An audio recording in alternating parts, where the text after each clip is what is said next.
मी आज सकाळीच माझा मोठा भाऊ डॉक्टर जगदीश बरोबर मुंबईला आले आहे.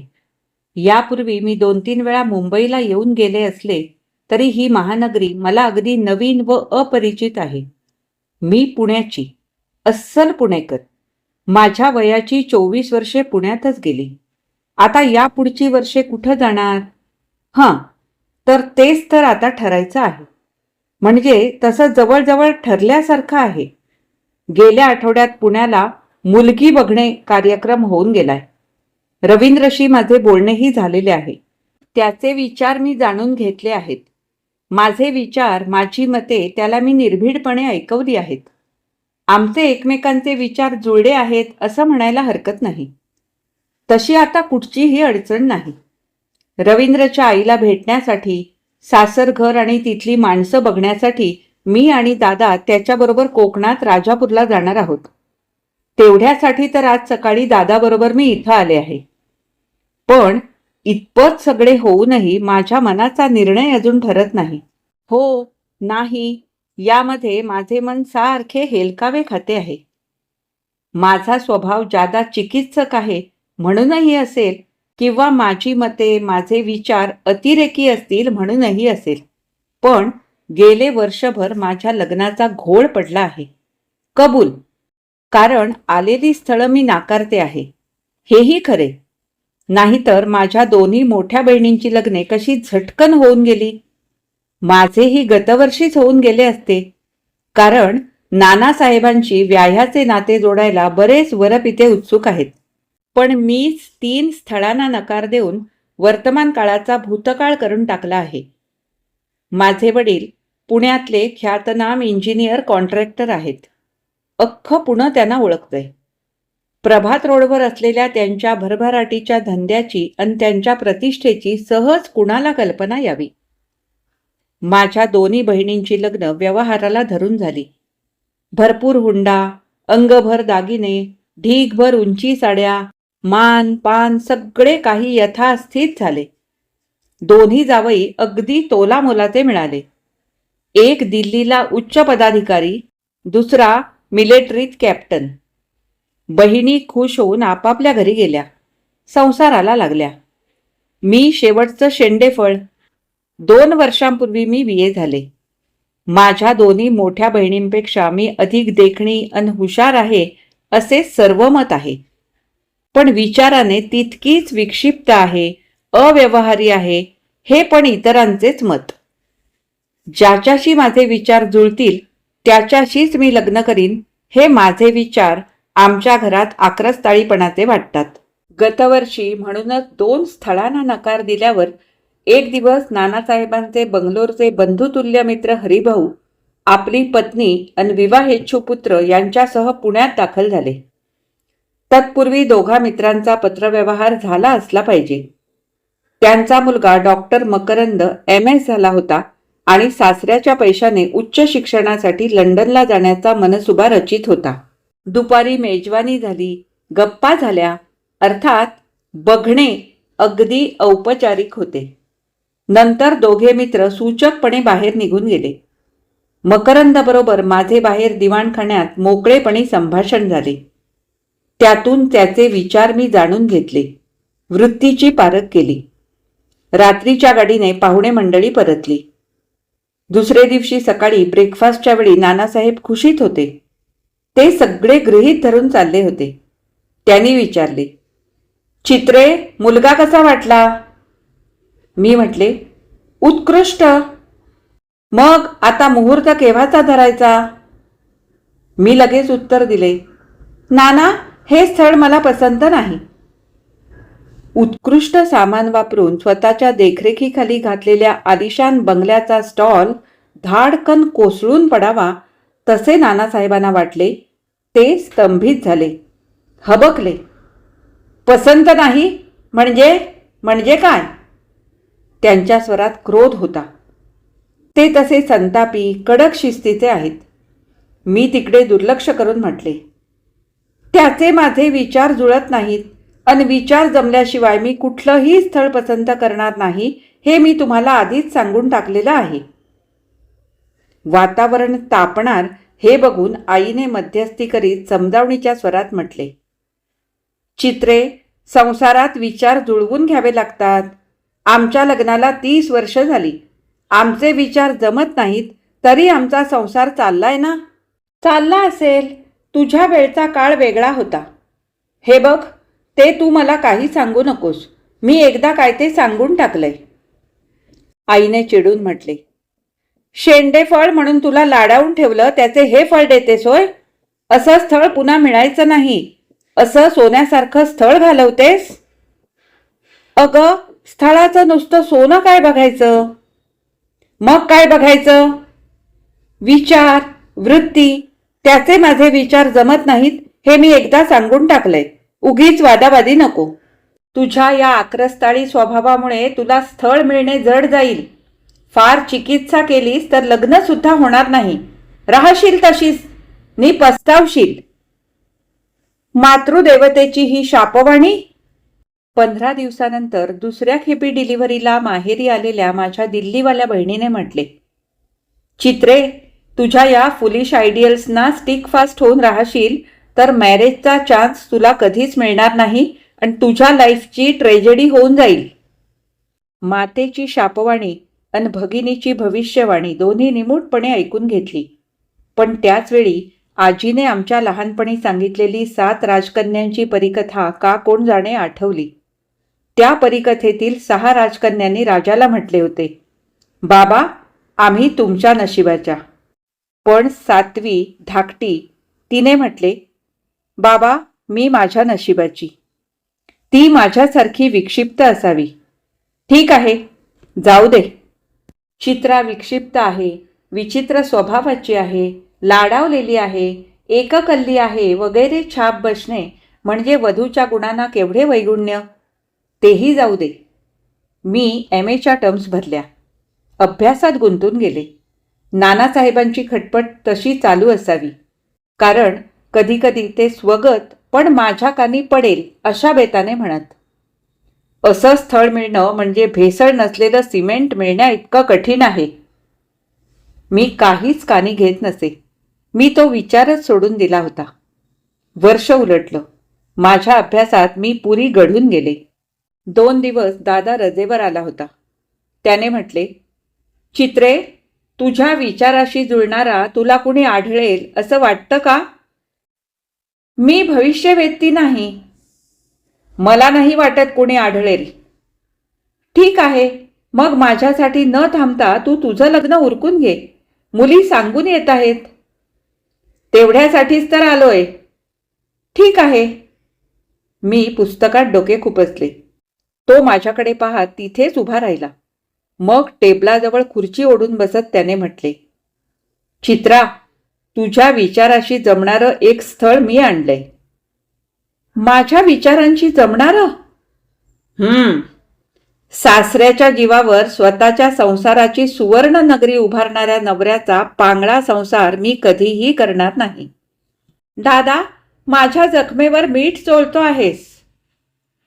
डॉक्टरच्या बागेत मीठ मसाला नसतो, मलमपट्टी असते. खरोखर हे स्थळ तुझ्या विचारांशी जुळेल असं आहे. तुला कोणी सुचवलं? आमच्या हॉस्पिटलच्या एका डॉक्टरने. माझे विचार त्यांना काय माहीत? पण मला माहीत आहेत ना, आणि त्याबद्दल मला माझ्या बहिणीचा अभिमान वाटतो. अगं, नानांनी स्थळं शोधण्याची जबाबदारी माझ्यावर सोपवले ना. तेव्हा वरसंशोधन करताना स्वाभाविकच मुलीच्या अपेक्षा, तिच्या विचारांची कल्पना द्यावी लागते. आमच्या डॉक्टरनी त्याची माझी ओळख करून दिली. तो अमेरिकेत शिक्षण घेतो आहे, इलेक्ट्रॉनिक इंजिनिअरिंगचं. दादा, अमेरिकन जावई आणि अमेरिकन मेहुण्याची हौस असलेल्या माझ्या मैत्रिणीची काय गत झाली माहीत आहे ना? एखादा अपवादात्मक तसा कुणी निघतो. हा गरीब घराण्यातला आहे, स्वकष्टाने शिकलाय. अमेरिकेतल्या शिक्षणासाठी लोन स्कॉलरशिप त्याला मिळाली आहे. सौम्य वृत्तीचा, रुजू स्वभावाचा आहे, देखणा आहे. बोलता बोलता त्याचे विचार मी जाणून घेतले. तो थोडे दिवस रजेवर कोकणात त्याची रुग्ण आई असते तिला भेटायला आला आहे. अजून 3 वर्ष अमेरिकेत राहणार आहे. लग्न करून जाणार आहे. त्यानं मुंबईत काही मुली बघितल्यात. मी तुझे विचार, तुझी मते त्याला स्पष्टपणे सांगितली. ती ऐकून भुवया उंचावून तो किंचित हसला. मग त्या मंद स्मिताची नाडी पकडून मी तुझ्याविषयी बरंच काही बोललो. काय बोललो ते विचारू नकोस. काल त्यानं मला हॉस्पिटलमध्ये फोन केला आणि तुझा परिचय करून घेण्याची, लक्षात ठेव हं, तुला बघण्याची नव्हे, इच्छा व्यक्त केली. मी मनाशीच हसले. मनात म्हटले, माझ्यासारखीच विक्षिप्त व्यक्ती कुणी आहे तर. 8 दिवसांनी रविवारी तो दादाबरोबर आला, त्याचा स्नेही म्हणून. आमचा दोघांचा एकमेकांना परिचय झाला. मनमोकळे बोलणे झाले. मुख्य म्हणजे त्याचे विचार जुळले. त्याच्या बुद्धिमत्तेने, त्याच्या निगर्वी स्वभावाने, निर्लोभी वृत्तीने आणि स्वतंत्र विचाराने नानासाहेब खुश होऊन गेले. त्याच्या कुटुंबाची माहिती मिळाली. कुटुंबात निकटची अशी फक्त त्याची आई. ती बालविधवा. राजापूरला आपल्या भावांकडे असते. त्यांची स्थिती चांगली संपन्न आहे. तिघे भाऊ तिला आपल्या इस्टेटीत चौथा भाऊ मानतात. रूप, गुण, विचार सर्व दृष्टीने दादानं आणलेलं हे स्थळ मला पसंत आहे. अन नाना आईलाही पसंत पडले. रात्री 11च्या गाडीने दादा आणि रवींद्र परत मुंबईला जाणार होते.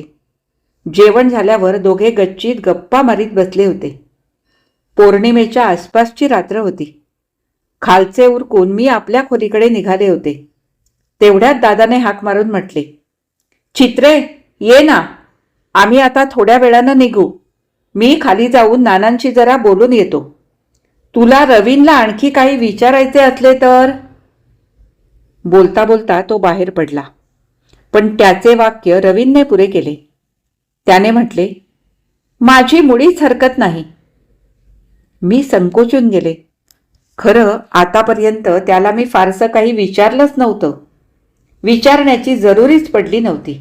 कारण चहापानाच्या वेळी, जेवतानाही गप्पांचा ओघ चतुराईने त्याने असा ठेवला होता की त्यातून त्याची हवी होती ती सगळी माहिती आपोआप मिळाली होती.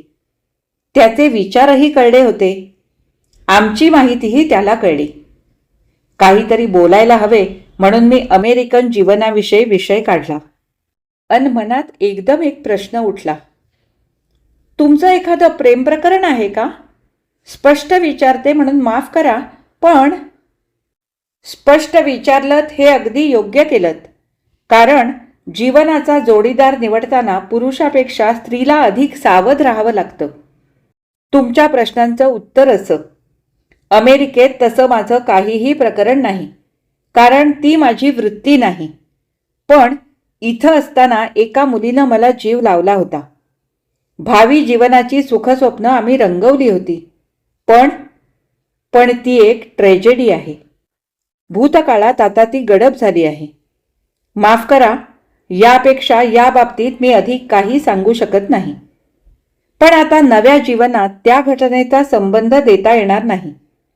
संसाराला त्याचा संपर्क लागणार नाही. त्यामुळे माझा परिचय तुम्हाला अपुरा वाटत असेल तर माफ करा. त्याच्या स्वरात विलक्षण वेदना होती. मी ओशाळून घाईने म्हटले, छे, तसं मुळीच नाही. तुमचा जो परिचय झालाय तो अगदी पुरेसा आहे. ठरल्याप्रमाणे पुढच्या रविवारी राजापूरला जाण्यासाठी मी मुंबईला येईन. आलात तर आईला आनंद वाटेल, पण नंतरचा निर्णय तुम्ही नीट विचार करून घ्या. थोड्या वेळाने दोघे निघून गेले. मी आपल्या खोलीत जाऊन बिछाण्यावर पडले. खिडकीतून समोर आकाशात चंद्रबिंब दिसत होते. पण त्याच्या प्रसन्न शीतल तेजापेक्षा त्याच्यावरच्या डागाकडे माझे लक्ष वेधले होते. ट्रॅजेडी या एका शब्दाची टिकटिक मनात चालू झाली. भिंतीवर पाल चुकचुकत राहावी तशी. कसली ट्रॅजेडी? त्याच्या स्वरात केवढी वेदना होती. असेल ट्रॅजेडी, असेल, पण त्या बाबतीत एकदम एवढी गुप्तता का? विषय तोडून टाकण्याची घाई का? माझ्या हृदयात नकळत असूयेची कळ आली. पण ते आता सगळं भूतकाळात गडप झालं ना. गडप झालं म्हणून काय झालं? केवढा डाग! पण शुभ्र चांदण्याची बरसात करणाऱ्या चंद्रावरही डाग असतो ना. तरी रोहिणीने त्याचा स्वीकार केला ना. पण ट्रॅजेडी म्हणजे डाग का? तसा तो किती प्रामाणिक आहे, किती सरळ हृदयी आहे. त्याने आपल्या प्रश्नाचं उत्तर छे छे तसं काहीही नाही असं दिलं असतं तर आपणाला काही कळलं असतं का? पण असा विचार करूनही तो सर मनात रुतून बसला आहे. आता इथेही तोच विचार मनात गरगरतो आहे. त्याची ही ट्रॅजेडी मला कधीच का कळणार नाही? एकमेकांचे विचार जुळले की दोन मने जुळतात ना. मग आमची मने कधीच का जुळणार नाहीत? परवाच आपण कुठेतरी वाचले की माणसांचे विचार आणि त्यांचे आचार यात पुष्कळ फरक असतो. माणसाच्या विचाराप्रमाणे त्यांचे आचरण असतेच असे नाही. म्हणजे बाह्यतः विचार जमले तरी मने जुळतात असे नव्हे. तर मग पती पत्नीची मने जुळली नाही तर? जर तरची उकल होत नव्हती. विचार करता करता माझे लक्ष एकदम घड्याळाकडे गेले. 4 वाजायला आले होते. दादा सकाळी 8 वाजता ब्रेकफास्ट घेऊन हॉस्पिटलमध्ये गेला होता. आता 5:30 वाजता तो रवींद्रला घेऊन येणार होता. रात्रीच्या गाडीने आम्ही राजापूरला जाणार आहोत ना. समोर कोपऱ्यावर बेकरी दिसते. पलीकडे मिठाईचे दुकान आहे. खाली उतरून केक्स, बिस्किटे, थोडी मिठाई आणून ठेवावी. मी तयार होऊन खाली उतरले. फुटपाथवरून गर्दीतून चालू लागले. माझ्या डोक्यात विचारांची घालमेल चालूच होती.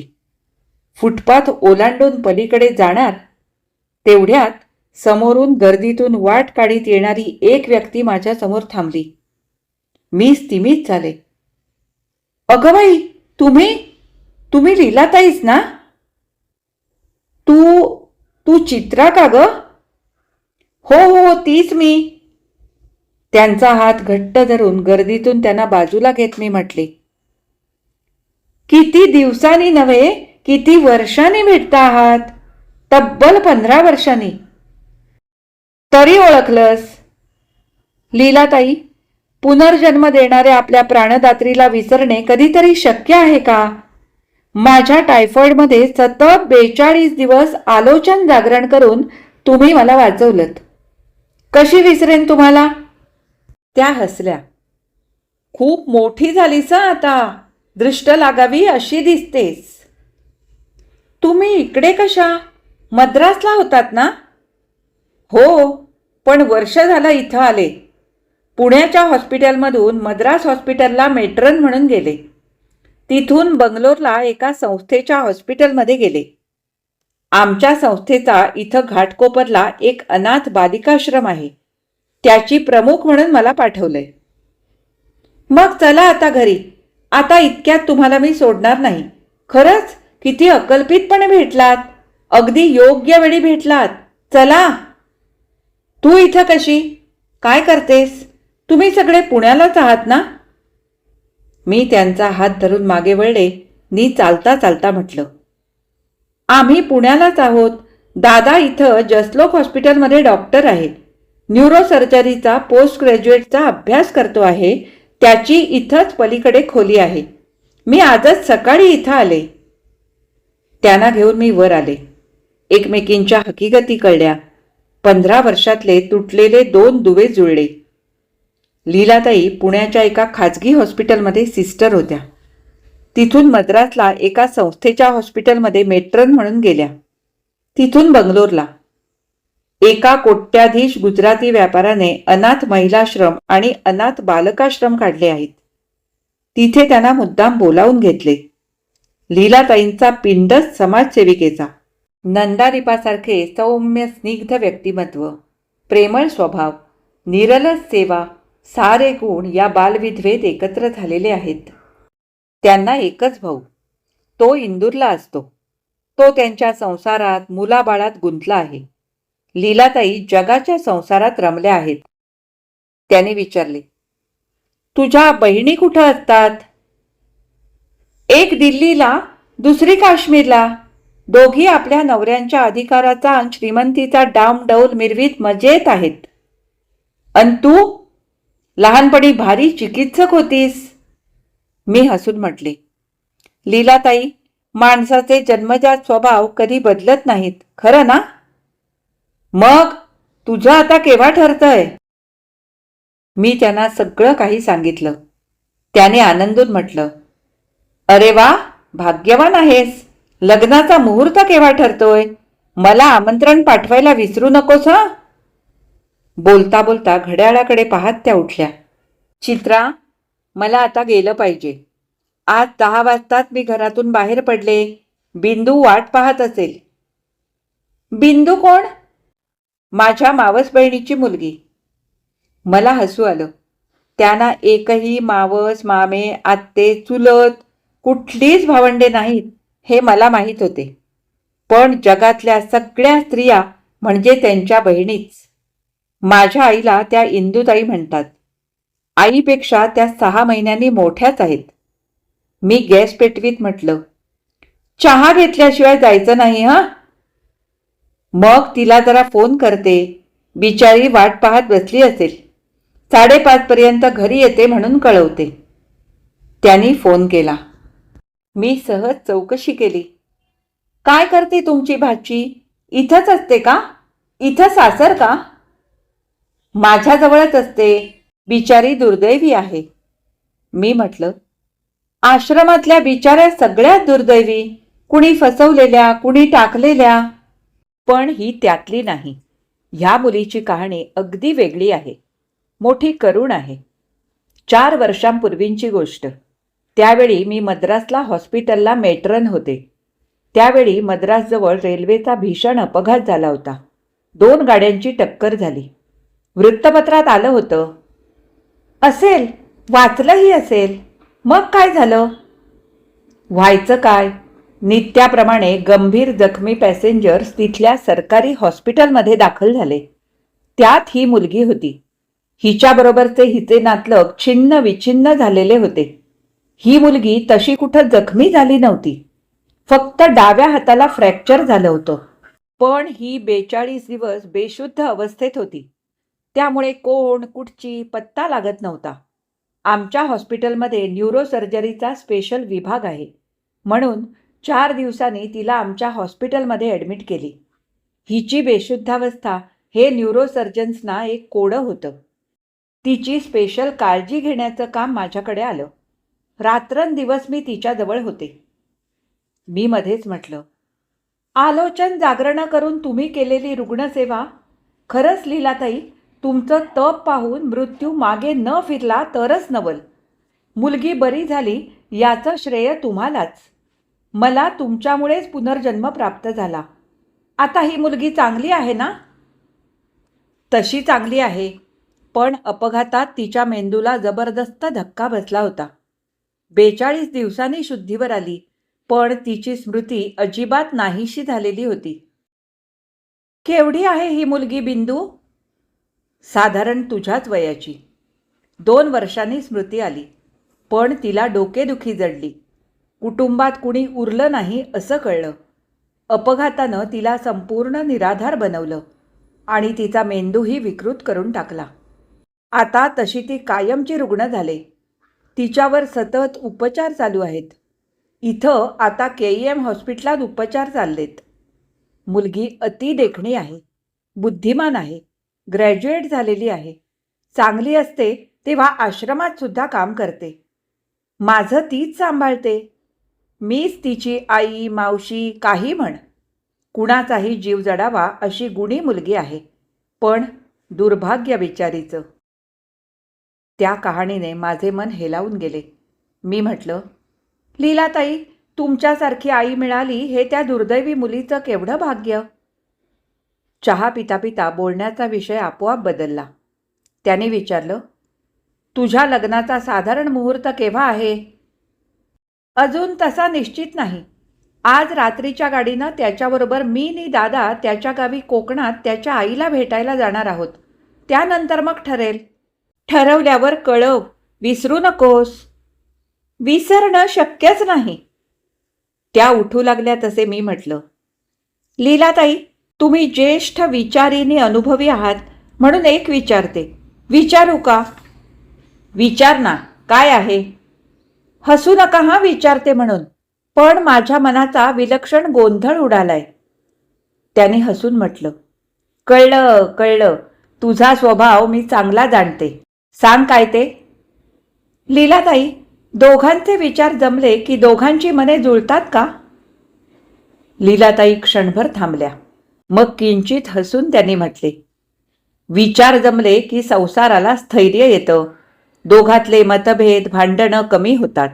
संसार सुरळीत चालतो. म्हणून पूर्वीच्या बायका नवऱ्याच्या विचारांशी आपले विचार जुळवून घेत. सुदैवाने दोघेही समान विचारी असली तर उत्तमच. पण तसं क्वचित असतं. म्हणजे तुम्हाला असं म्हणायचं आहे का की विचार जुळले म्हणून मन जुळतीलच असं नाही, असंच ना? हं, तसंच काहीसं. लीलाताई, परवाच मी असं वाचलं. अलीकडे माझ्या अभ्यासाव्यतिरिक्त मिळतील ती पुस्तके मी वाचते. हं, तर त्यात असं वाचलं की मित्राचा पती झाला की स्त्रीला आधाराचं स्थान लाभतं. पण दोघांची मोकळी मनं आतून आक्रसतात. विश्वासाचा बिंदू नाहीसा होतो. दोघांच्या मनात नकळत एक आड पडदा निर्माण होतो. खरं का? त्या हसल्या. चित्रा, अगं मी विद्वान नाही. लीलाताई, पण तुम्ही अशा जगात वावरता आहात. इतकंच नव्हे तर अशा जगाशी समरस झाला आहात की जिथे स्त्रीच्या अंतर्यामीची विविध दुःख, तिचं खरं मन तुम्हाला पाहायला मिळतं. सांगा ना. लीलाताई क्षणभर गंभीर बनल्या, स्तब्ध राहिल्या. मग किंचित हसून त्याने म्हटलं, अगं, आपल्या संस्कृतीत पत्नीच्या ज्या विविध भूमिका सांगितल्या आहेत त्यात प्रिय सखीची एक भूमिका आहे ना? चित्रा, विचार जुळतात म्हटलं तरी प्रत्येकाचे स्वभाव जन्मतःच भिन्न असतात. व्यक्ती तितक्या प्रकृती. एकमेकांची मनं खरीखुरी केव्हा जुळतात सांगू? केव्हा जुळतात? एकमेकांच्या भावना जाणून एकमेकांच्या दृष्टिकोनातून त्याचा विचार केला की दोन मनं आपोआप एक होतात. तिथं जुळणं जुळविणं हा प्रश्नच शिल्लक राहत नाही. चित्रा, दोन मनं एक होणं हे विचारांपेक्षा भावनांवर अवलंबून असतं. तू चिकित्सक असलीस तरी चतुर आहेस.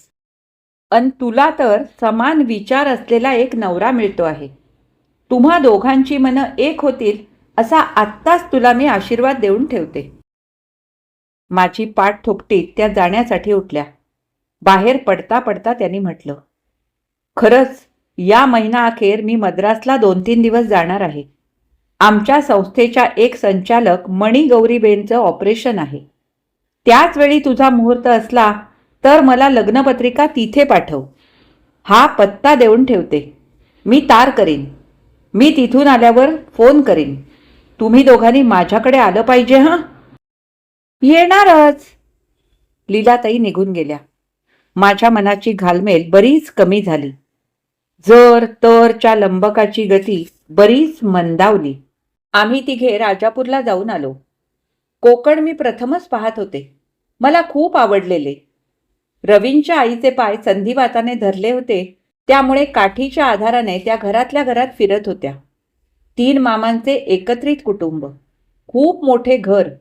पुढे अंगण, मागे केवढे तरी परसू, भातमळे, आमराया, नारळ पोफळीच्या बागा. सुबत्ता दिसत होती. घरातले एकोप्याचे वातावरण मन प्रसन्न करणारे होते. सर्वांनी माझे प्रेमाने स्वागत केले. कोकणी माणसाचे अगत्य काही वेगळेच. दिवस कसा निघून गेला कळले नाही. आईच्या मायेने बोलण्याने मी अगदी भारावून गेले. निघताना त्यांनी मला आशीर्वाद देत म्हटले, चित्रा, मी ही अशी जन्माची पांगळी होऊन बसले. माझा आता काही उपयोग नाही. आता तूच आपलं पत्नीचं कर्तव्य करता करता त्याची आई हो. माझे मन हेलावून गेले.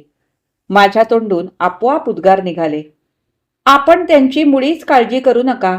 आपले हे बोल मी नित्य ध्यानात ठेवीन. तिथल्या वातावरणाने माझ्या मनातले किलमिश पार धुवून गेले. हो ना चा लंबक पूर्ण स्थिरावला. राजापूरहून मुंबईला आल्यावर दुसऱ्या दिवशी मी पुण्याला निघाले. दादा हॉस्पिटलमध्ये ड्युटीवर गेला. रवीन मला गाडीत बसवून देणार होता. निघण्याची तयारी झाली तसे त्याने म्हटले, सावकाश विचार करून 2-3 दिवसात जगदीशकडे निर्णय कळवा. मी हलकेच म्हटले, मी निर्णय घेतलाय. काय? मी त्याच्याकडे पाहिले. नजर भेट झाली. माझी मान खाली झुकली. तो किंचित हसला. एक पाऊल सरकून त्याने आपला हात पुढे केला. मी तो हाती घेतला. त्याने हस्तांदोलन करीत आपल्याकडे मला ओढीत म्हटले, आय एम सो ग्लॅड.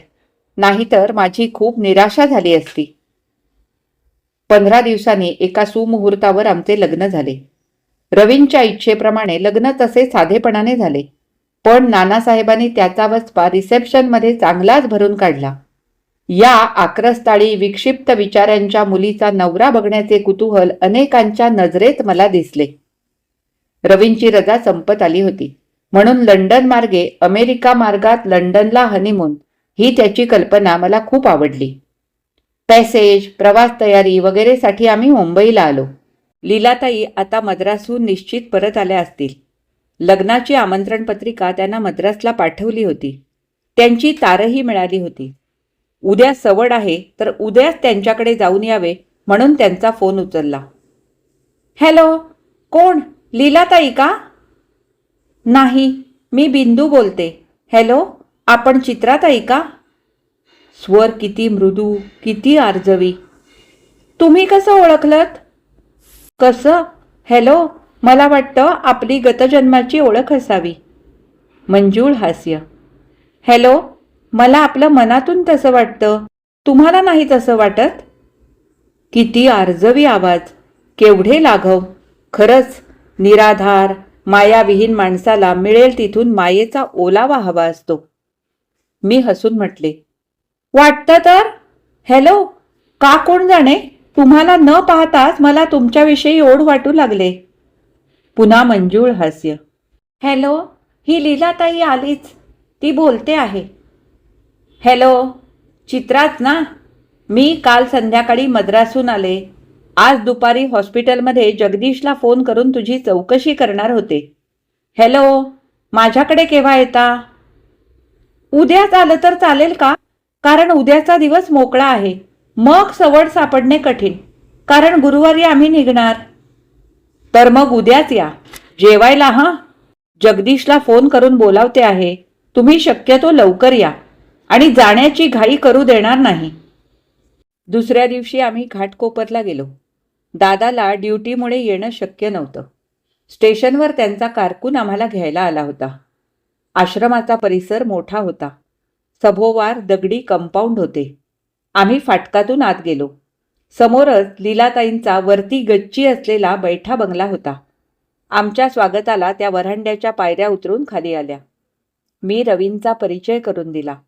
दिवाणखान्यात आल्यावर सभोवार नजर टाकून मी म्हटले, तुमची जागा मोठी छान आहे. 4 प्रशस्त खोल्या, पुढे वरांडा. लीलाताईंनी हसून म्हटले, गुजराती लोक जसे धनिक तसेच दानशूर अन सढळ हाताचे असतात. भरपूर दाम अन भरपूर काम हे त्यांचं जीवनसूत्र आहे. आम्ही बसलो तेवढ्यात चहाचा ट्रे आला. अद्याप मला बिंदू दिसली नव्हती. तिला बघायला मी उत्सुक झाले होते. मी म्हटले, बिंदूताई कुठं दिसत नाहीत. त्यांची प्रकृती बरी आहे ना? तूर तर चांगली आहे. आज मेंदूचा एक्सरे काढण्यासाठी हॉस्पिटलमध्ये गेली. आमच्या महिलाश्रमाच्या डॉक्टर मिसेस त्रिवेदी तिला आपल्या गाडीतून घेऊन गेल्या आहेत. तुम्ही येणार म्हणून आज ती जातच नव्हती. आजची अपॉइंटमेंट होती. फोन करून दुसरी अपॉइंटमेंट घे म्हणत होती. नाखुशीनच गेली. 8लाच गेली. आता येण्याची वेळ झाली. अर्ध्या पाऊण तासात येईल. तुम्ही येणार म्हणून आज ती मोठ्या खुशीत आहे. हे केक तुमच्यासाठी काल संध्याकाळी तिनं बनवले. त्यांच्या स्वरात केवढं कौतुक होतं. चहा पिता पिता लीलाताई रवींशी बोलू लागल्या. मी दिवाणखान्यात लावलेले भरतकामाचे, पेंटिंगचे सुंदर नमुने निरखू लागले. मी म्हटले, हे कुणाचं कौशल्य? बिंदुबाईचं? हो, तिची खोली एकदा बघ. आपल्या खोलीची तिनं आर्ट गॅलरी करून टाकलेन. तिचं मेंदूचं दुखणं बरं असलं म्हणजे अटॅक्स येऊन गेले की ती चांगली असते. मग वेळ जाण्यासाठी ती हा उद्योग करीत बसते. मी तिला फार श्रम करू देत नाही. कुठल्याच प्रकारचा ताण घेऊ देत नाही. तशी ती अशक्त ॲनिमिक आहे. इंजेक्शन्स चालू आहेत. चहा झाल्यावर आम्ही आश्रम बघायला गेलो. लीलाताईंना पाहताच मा मा करीत त्यातली छोटी मुलं मुली त्यांना बिलगली. ते दृश्य पाहून माझे मन हेलावून गेले. रवीनने मला म्हटले, केवढे हे करुण दृश्य. अनाथ मुलं हा समाजाला कलंक आहे. आहेच, पण लीलाताईंसारख्या मातृतुल्य स्त्रिया तो अंशतः धुवून काढताहेत. वाटले, खरेच लीलाताई केवढे पुण्य कार्य करताहेत. आईची माया, पित्याचे संरक्षण देणे सोपे नाही. निराधाराला आधार देणे सोपे नाही. निराधाराला आधार देणे, अनाथाला आपले म्हणणे, नुसते म्हणणे नव्हे तर सर्वार्थाने हृदयात सामावून घेणे. खरेच लीलाताईच हे सगळं करू जाणे.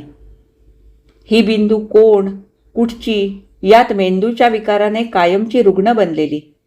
पण आपल्या पोटच्या मुलीचे कुणी एवढे करणार नाही असे त्या करतात. तिच्याविषयी बोलताना त्यांचा स्वर वात्सल्याने चिंब होऊन जातो. मी आणलेला खाऊ लीलाताईंनी मुलांना वाटला. त्यांनी म्हटले, या मुलांना 5 वर्षे पूर्ण झाली की आम्ही बंगलोरला पाठवतो. तिथे मुलांचा आणि मुलींचा असे वेगवेगळे आश्रम आहेत. पुढच्या वर्षापासून इथं मोठ्या मुलींचा आश्रम काढायचा विचार आहे. आम्ही आश्रम बघून परत आलो. वरांड्याच्या पायऱ्या चढता चढता लीलाताईंनी म्हटले, बिंदूच्या चपला दिसतात. बिचारी थकून गेली असेल. मी पाहून येते. तिला हाका मारीत त्या तिच्या खोलीत गेल्या. मी हसून रवीनला म्हटले, लीलाताईंच्या या मानसकन्येला बघायला मी खूप उत्सुक झाले. कालचा फोनवरचा तिचा गोड अर्धवी स्वर माझ्या कानात गुणगुणतोय अन म्हणते, आपल्या दोघींची गेल्या जन्मीची ओळख आहे असं हिचं लाघव. रवीन काही उत्तर देणार तेवढ्यात लीलाताई आल्या. म्हणाल्या, हॉस्पिटलमध्ये बराच वेळ बसावं लागलं.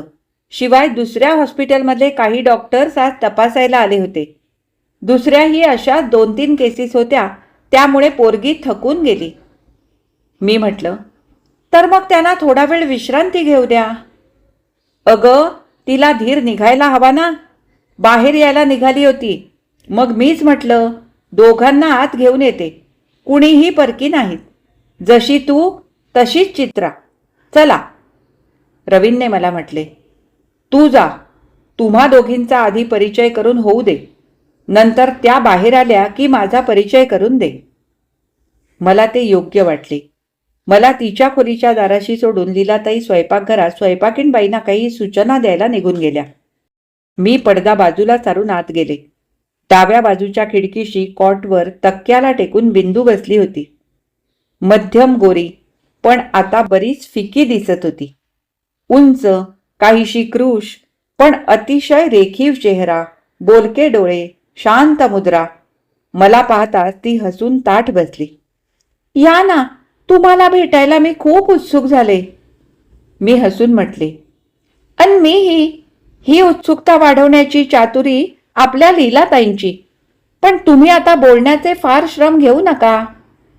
छे हो, तसं काही नाही. आल्याबरोबर थोडं थकल्यासारखं वाटलं. पण आता तुम्हाला बघता श्रमपरिहार झाला. खरंच आता छान वाटतंय. चला, बाहेर जाऊन बसूया. बोलता बोलता ती कॉटवरून खाली उतरू लागली. मी म्हटले, नको नको, आपण इथंच बसूया. तुमचे मिस्टर बाहेर दिवाणखान्यात एकटेच बसलेत ना, त्यांनाही बोलवा ना आत. मी बाहेर गेले. रवीनला म्हटलं, चला ना आत. एका दुर्दैवी मुलीचा परिचय करून देते. खरंच सौंदर्य अन सद्गुण यांचा असा विलक्षण समन्वय झालेला मी आज प्रथमच पाहते आहे. पण नियती किती क्रूर. रवीन माझ्याबरोबर आला. मी पडदा सारून आत आले. माझ्या मागोमाग रवीन. ती मघासारखीच कॉटवर तक्क्याला टेकून बसली होती. मी म्हटलं, बिंदुताई, हे. पण त्यापूर्वीच माझ्या पाठीशी असलेला रवीन आश्चर्याने जोरात उद्गारला, रेखा, रेखा. बिंदूची नजर रवीनवर खिळली होती. तिच्या डोळ्याची पापणी हलत नव्हती. चेहरा ताठ झाला होता. तिच्या स्मृतीला कुठेतरी विलक्षण ताण बसत होता. क्षणभराने ताण सुटला. चेहरा सौम्य झाला. दोन्ही हात पसरून तिने आर्त स्वरात हाक मारली, रवीन, रवीन. बाहू पसरून रवीन आवेगाने धावला. कॉट जवळ पोहोचेपर्यंत त्याने आपला आवेश आवरला. तिचे दोन्ही हात धरून त्याने म्हटले, रेखा, रेखा तू. पण पुढचे शब्द फुटेनात. ती त्याच्याकडे टक लावून पाहत होती. तिच्या निश्चल विस्फारित डोळ्यातून अश्रू ओघळत होते. ते दृश्य एखाद्या चित्रपटात शोभावं असं ते दृश्य मी माझ्याच जीवनात प्रत्यक्ष पाहत होते. स्तंभित होऊन पुतळ्यासारखी उभी होते. त्या क्षणी तरी माझ्यात कुठलीही संवेदना, चेतना नव्हती. तेवढ्यात लीलाताई आल्या. मी दगडी पुतळ्यासारखी दारातच उभी असलेली पाहून त्यांनी आत डोकावून पाहिले. त्यांच्या स्पर्शाने, हालचालीने मी भानावर आले. मागे वळून बाहेर पडले. तेवढ्यात बिंदूची हाक माझ्या कानी आली, चित्राताई, जाऊ नका, इकडे या. ताई, ताई, तूही ये. मी आत गेले. माझ्याबरोबर लीलाताईही. रवीन उठला. तो संभ्रमित झाला होता. त्याला बसलेल्या धक्क्यातून तो अजून सावरला नव्हता. मी जवळ येताच तो खालच्या मानेने बाहेर निघाला. बिंदूने म्हटले, रवीन, जाऊ नकोस, बैस. चित्राताई. मी मध्येच म्हटलं, मला कळलं, माझ्या सारं लक्षात आलं. तुमच्या लक्षात आलंय, पण तुम्हाला सारं कळलं नाही. ते मी आता सांगणार आहे. तुम्हा तिघा नाही. बसा सगळे. मी, रवीन कॉटजवळ खुर्च्यांवर बसलो. लीलाताई कॉटवर तिच्याजवळ बसल्या. तिने म्हटले, रवीन, मी तुला पत्र का पाठवली नाहीत म्हणून निश्चितच तुला काळजी वाटली असेल. कदाचित शंका, कुशंका. रवीनने मध्येच म्हटले, शंका कुशंकांचा प्रश्नच नव्हता. बाबांच्या बरोबर तू 8 दिवस मद्रासला जाणार आहेस असं तुझ्या शेवटच्या पत्रात होतं.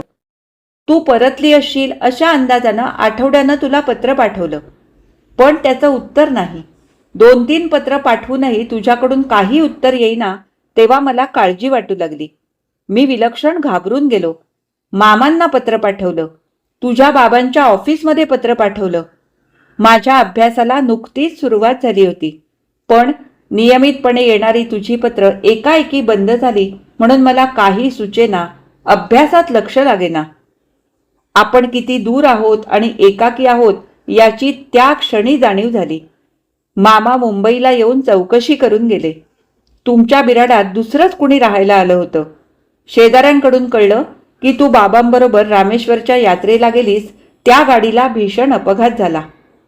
त्यात बरेच पॅसेंजर छिन्न विछिन्न झाले होते. त्यात तुम्ही दोघे होतात. तुझ्या बाबांच्या ऑफिसमधूनही त्याच बातमीचं उत्तर आलं. तुझी आई माहेरी गेली होती. माझ्या आईचं मला सांत्वनपर पत्र आलं. माझं मन उदास बनलं. कशातच चित्त लागेना. सेमिस्टर फुकट गेलं. आईची दर आठवड्याला पत्र येतात. मामाही नियमित लिहितात. हलके हलके माझं मन सावरलं. पुन्हा अभ्यासात गुंतलो. ही अनपेक्षित भयानक घटना, ही ट्रेजेडी. तो क्षणभर थांबला. त्याने दीर्घ निश्वास सोडला. माझ्याकडे ओझरती नजर टाकली.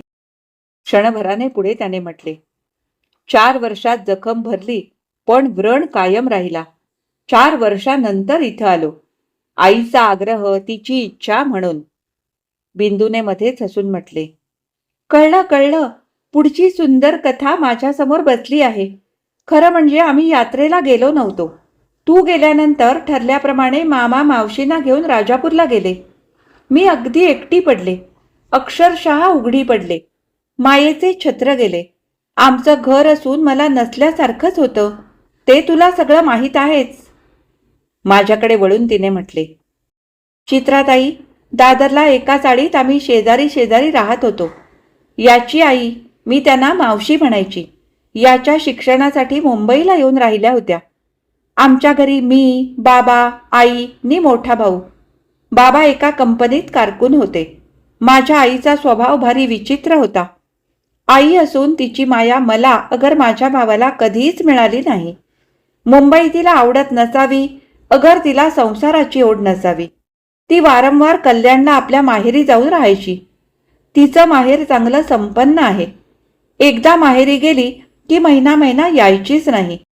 बाबांकडेही ती दुर्लक्ष करायची. बाबा अत्यंत प्रेमळ सालस होते. आईच्या कटकटीमुळे भाऊ सबंध दिवस बाहेर राहून अभ्यास करी. जेवणनी झोपण्यापुरता घरी येई. मॅट्रिक झाल्यावर त्याने नोकरी धरली आणि घरातून तो निघून गेला. क्षणभर ती थांबली. नंतर म्हटलं, चित्राताई, आई नजरेसमोर असूनही तिची माया न मिळणं यासारखं दुर्भाग्य नाही. मी आईची निंदा करीत नाही, माझी मनोदशा सांगते. या रवीनला सगळं माहीत आहे. त्यानं सगळं पाहिलेलं आहे. शेजारच्या या मातापुत्रांची एकमेकावरची माया बघून मला मनातून हेवा वाटे, पण त्याच वेळी कौतुकानं मन भरून जाई. रात्री मी बिछाण्यावर पडले की मनात येई, मी हुशार आहे, शाळेत पहिला नंबर असतो, घरी सगळी कामं करते. आईची माया ओढायला बघते तरी ती माया मला मिळत नाही.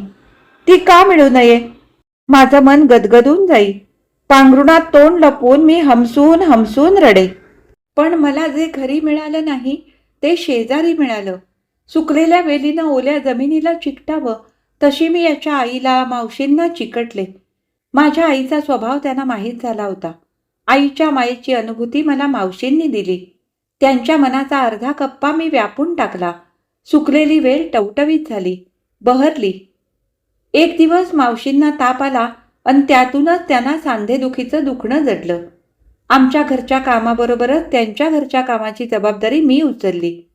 ती उचलणं माझं कर्तव्यच होतं. इकडून तिकडे तिकडून इकडे करता करता मधली भिंत केव्हा ढासळून पडली ते मला कळलंही नाही. मग रवींकडे वळून तिने म्हटलं, मावशी मला थोडे दिवस राजापूरला चलण्याचा आग्रह करीत होत्या. बाबाही जा म्हणत होते, पण त्यांना ब्लड प्रेशर होतं, तुला माहीत आहे. त्यांना सोडून जाणं मला बरं वाटेना. तुमच्या जागेत दुसरं बिराड आलं होतं. सबंध दिवस माझा नोकरीत जात होता. वेळ घालवण्यासाठी मी ओव्हरटाईम करू लागले. बाबांनी माझी मनस्थिती जाणली. एक दिवस त्यांनी म्हटलं, आमचा हेड क्लार्क श्रीनिवास फार सज्जन गृहस्थ आहे. तो मला 8 दिवस रजा घेऊन हवापालट करायला जाण्याचा आग्रह करतोय. नोकरीला लागल्यापासून मी कधी रजा घेतलीच नाही. त्याचं मद्रासला घर आहे. घरी फक्त आई वडील आहेत. त्यांच्या घरी उतरायची ते सोय करणार आहेत. मी ओळखलं, हे सगळं माझ्यासाठी आहे.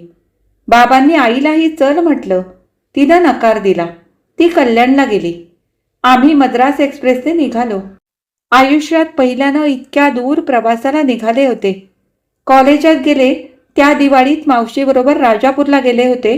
तोच माझा एक प्रवास होता. गाडीत खिडकीशी बसून नवा प्रदेश बघण्यात मनाला विरंगुळा मिळाला. प्रवास मजेत झाला. आता 2 तासात मद्रासला पोचणार होतो. गाडीतच तुला पत्र लिहायला घेतलं होतं. रेनीगंटा स्टेशनवरून गाडी हलली. दुपारचे 3 वाजले होते. खिडकीत बसून पत्र लिहिण्यात गुंतले होते. तेवढ्यात कसला तरी प्रचंड हादरा बसला. भयानक आवाज आले नि पुढं काय झालं ते कळलंच नाही.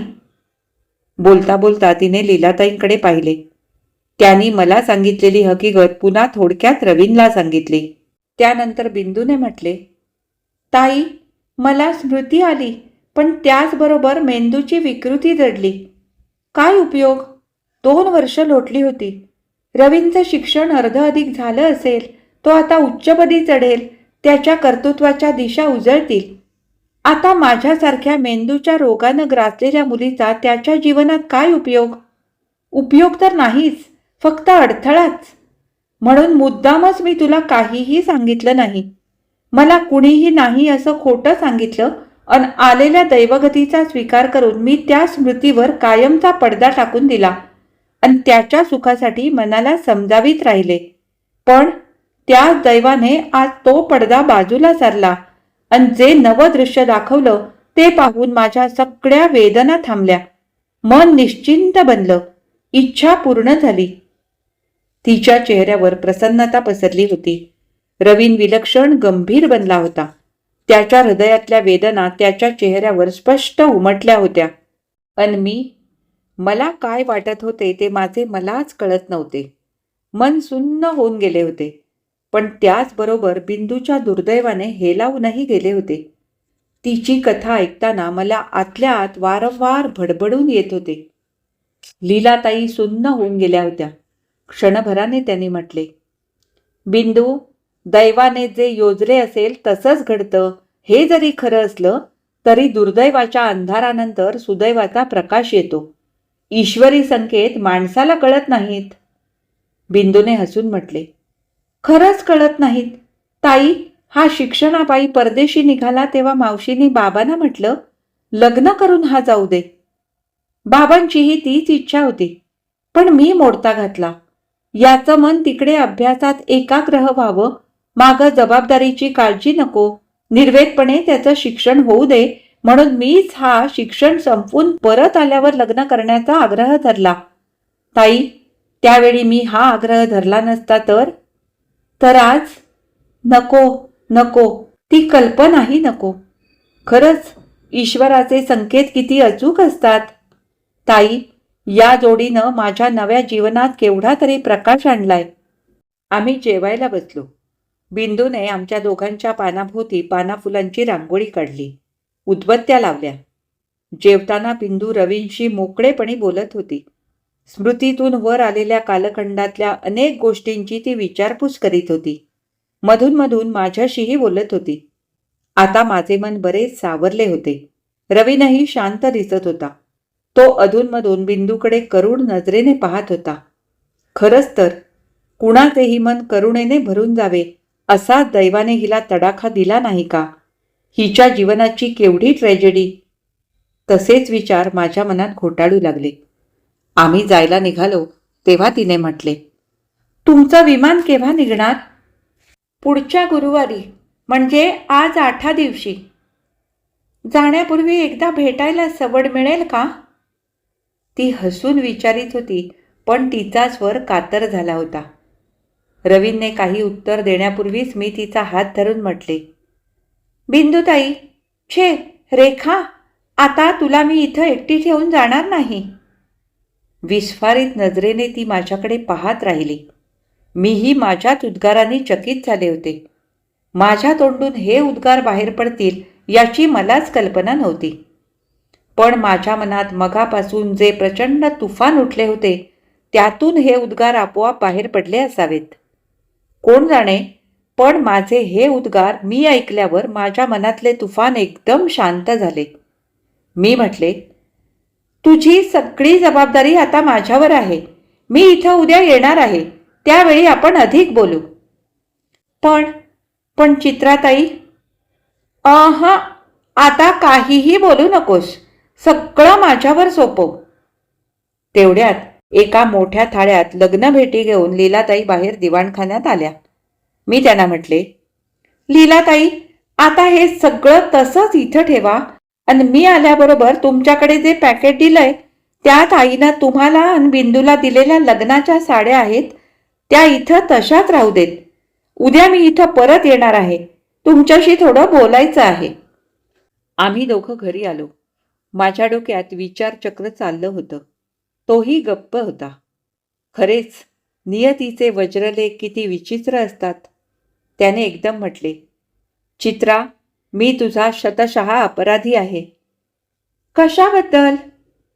त्याने उत्तर न देता प्रश्न केला. माझ्याबरोबर लग्न केल्याचा तुला पश्चाताप होतो आहे का? मुळीच नाही, पण रेखाची सगळी जबाबदारी आता आपल्यावर आहे. तिला सुखात असलेली पाहिल्याशिवाय आपल्याला सुख लाभेल का? तो माझ्याकडे थोडा वेळ पाहत राहिला. मग एकदम भावना वेगाने त्याने म्हटले, मी किती भाग्यवान आहे. मी हसून म्हटलं, माझ्यापेक्षा काकणभर कमीच. खरंच तुम्हाला 7:30ची अपॉइंटमेंट आहे ना? 6:15 झालेत.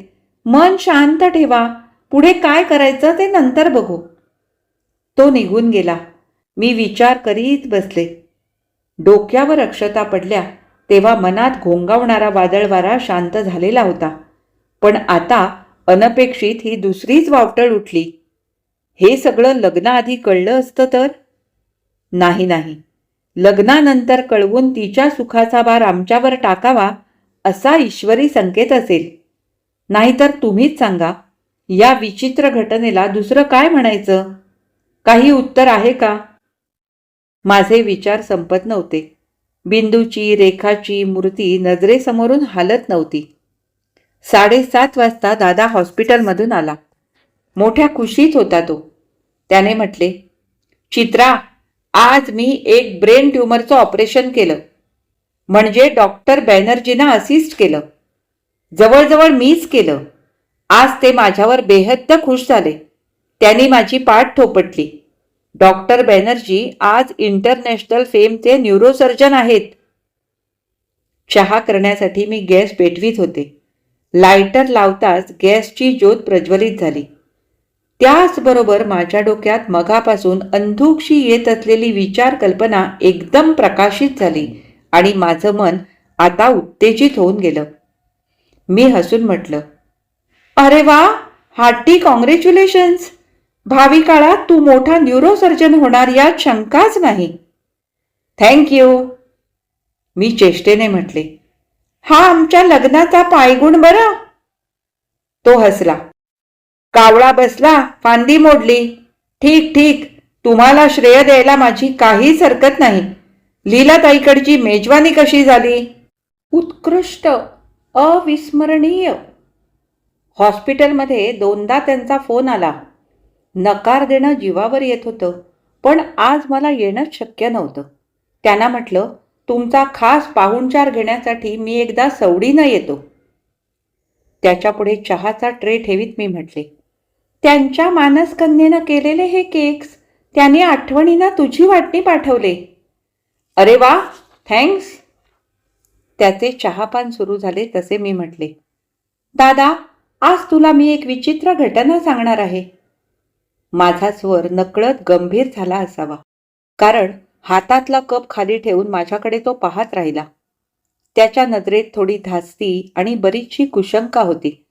माझ्या चिकित्सक स्वभावामुळे माझे केव्हा, कुठे, काय बिनसेल याबद्दल घरातली सगळीच साशंक असत. दादाच्या नजरेतही आता तीच शंका, तीच धास्ती होती. त्याने म्हटले, कसली घटना? मी त्याला सगळी हकीकत सांगितली. तो एकाग्र चित्ताने ऐकत होता. कपातला चहा निवून गेला होता. केकचे तुकडे तसेच पडले होते. त्याने उत्सुकतेने विचारले, काय म्हणालीस? आज सकाळी ती मुलगी KEMला आली होती चेकअपसाठी? हो हो. का? तू तिथे होतास? हो. आज सकाळी KEMला इथल्या सगळ्या हॉस्पिटलमधल्या न्यूरोसर्जनशी क्लिनिकल मीटिंग होती. 3 इंटरेस्टिंग केसेस दाखवायला आणल्या होत्या. त्यात एका मुलीची हिस्ट्री आता तू सांगितलीस तशीच आहे. या मुलीला तू पाहिलीस? हो. कृश शरीर, बोलके डोळे, धारधार नाक. मी मध्येच म्हटले, हो, तीच तीच. किती सुंदर आहे नाही? कुणाच्याही लक्षात राहावी, पण बिचारी केवढी दुर्दैवी. चित्रा, ही मुलगी माझ्या लक्षात राहिली. आम्हा सर्वांच्याच ती लक्षात राहिले. तिच्या सौंदर्यामुळे नव्हे. बोलता बोलता त्याचा स्वर सौम्य झाला, आर्द्र बनला. मी निमूट ऐकत होते. त्याने म्हटले, ह्या मुलीची केस अत्यंत इंटरेस्टिंग आहे. आज सकाळी याच केसवर आमची विशेष चर्चा झाली. अजूनही तिच्या दुखण्याचं तसं निश्चित निदान झालेलं नाही. तपासणी संपल्यावर या मुलीला मेट्रन बाहेर नेऊ लागली तेव्हा तिनं आम्हा सगळ्यांना उद्देशून म्हटलं, माझी केस म्हणजे अगदी सुरुवातीपासून डॉक्टर लोकांना एक चॅलेंजच आहे. तेव्हा रिसर्चसाठी ऑपरेशन करून माझा मेंदू काढून घ्या. अशा अवस्थेत मी जगूनही काही उपयोग नाही. तुमच्या संशोधनाला त्याचा उपयोग झाला तर माझ्या जीवनाचं सार्थक होईल. तुम्ही उद्याच ऑपरेशन करून टाका. मी आता तसं लिहून देते. ते ऐकून आम्ही सगळे अवाक झालो. डॉक्टर बॅनर्जीने तिला समजावून बाहेर पाठवली. मग बऱ्याच डिस्कशन नंतर ही केस डॉक्टर बॅनर्जींना सोपवण्यात आली. परत येताना डॉक्टर बॅनर्जी मला म्हणाले, अशी असामान्य मुलगी मी बघितली नव्हती. ही केस, आय विल क्युअर धिस केस. जरूर पडली तर तिला मी अमेरिकेला घेऊन जाईन. मी अंतरीच्या उमाळ्याने एकदम उद्गारले, देव रूपानंच डॉक्टर बॅनर्जी उभे राहिलेत. रेखा निश्चित बरी होईल. त्याने काहीशा अधीरपणे म्हटले, चित्रा, या मुलीशी माझा परिचय करून देशील? For your own interest. मी हसून म्हटले, and my own interest too. अवश्य ओळख करून देईन. उद्या तू केव्हा मोकळा होशील? तू म्हणशील तेव्हा. उद्या सकाळी आम्ही दोघे तिच्याकडे जाणार आहोत, तेव्हाच चल ना. येतो. उद्या मला एमर्जन्सी नाही.